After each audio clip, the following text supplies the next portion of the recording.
Assalamualaikum warahmatullahi wabarakatuh. Perkenalkan, nama saya Siva Nurpadila dari Universitas Sultan Ageng Tirtayasa dengan jurusan Bimbingan dan Konseling. Di sini, Siva akan menjelaskan sedikit tentang teori-teori dalam konseling, yakni teori Triad and Factor. Yuk simak penjelasannya. Triad and Factor. Apa itu Triad and Factor? Istilah triad sendiri merujuk pada karakteristik individu yang dapat diukur melalui tes. Sedangkan faktor merujuk pada karakteristik yang dibutuhkan untuk menampilkan kerja yang sukses. Jadi, istilah triad and factor merujuk pada penilaian karakteristik individu dan pekerja. Teori ini berpendapat bahwa perkembangan kepribadian manusia ditentukan oleh faktor bawaan maupun lingkungan. Kepribadian yang dimaksud dalam triad and factor teori adalah suatu ciri yang khas bagi seorang dalam berpikir, berperasaan, dan berperilaku seperti inteligensi, berperasaan, dan perilaku agresif. Salah satu tokoh terkenal yang selalu diasosiasikan dengan teori triad and factor adalah Williamson. Teori Triad and Factor merupakan teori awal yang muncul bagi konseling dan pengembangan karir.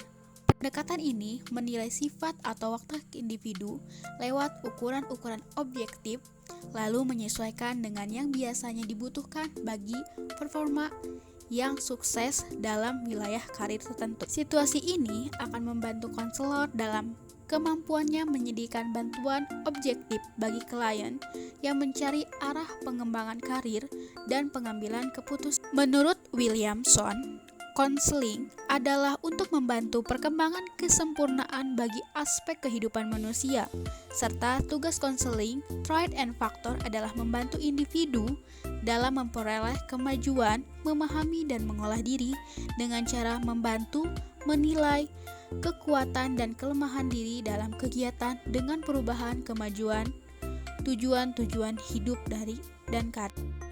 Tujuan konseling Triad and Factor ini dilaksanakan untuk membantu individu dalam memperbaiki kekurangan, ketidakmampuan, dan keterbatasan, serta membantu pertumbuhan dan integrasi kepribadian. Dalam hubungan konseling, individu mampu untuk menghadapi, menjelaskan, dan menyelesaikan masalah-masalahnya. Ada beberapa tahap dalam proses konseling model Triad and Factor. Yang pertama adalah analisis yang dapat digunakan dalam tahap analisis ini adalah seperti catatan kumulatif, wawancara, catatan anekdot, dan tes psikologis. Tahap yang kedua yaitu ada tahap sintesis. Sintesis ini adalah merangkum dan mengatur data dari hasil analisis. Tahap ketiga yaitu diagnosis. Jadi tahap diagnosis ini menemukan ketetapan dan pola yang menuju kepada permasalahan, sebab-sebab, serta sifat-sifat klien. Tahap yang keempat yaitu konseling. Pada tahap ini, konselor seperti memperbaiki pemahaman dirinya, memberikan nasihat dan perencanaan program kegiatan, atau yang kelima adalah tindak lanjut, di mana konselor mengevaluasi semua tahapan-tahapan. Kasus kali ini terjadi pada siswa SMA.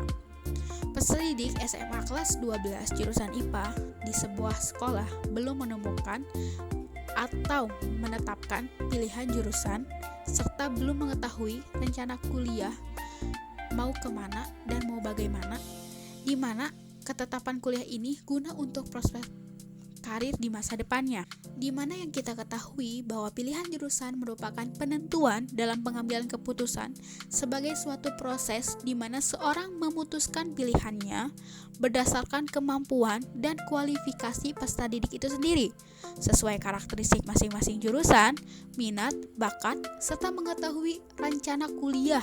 Teknik yang dipilih yakni dengan pendekatan konseling Triad and Factor dengan teknik yang dilakukan ialah cultivating self understanding, yaitu mempertajam tentang pemahaman diri.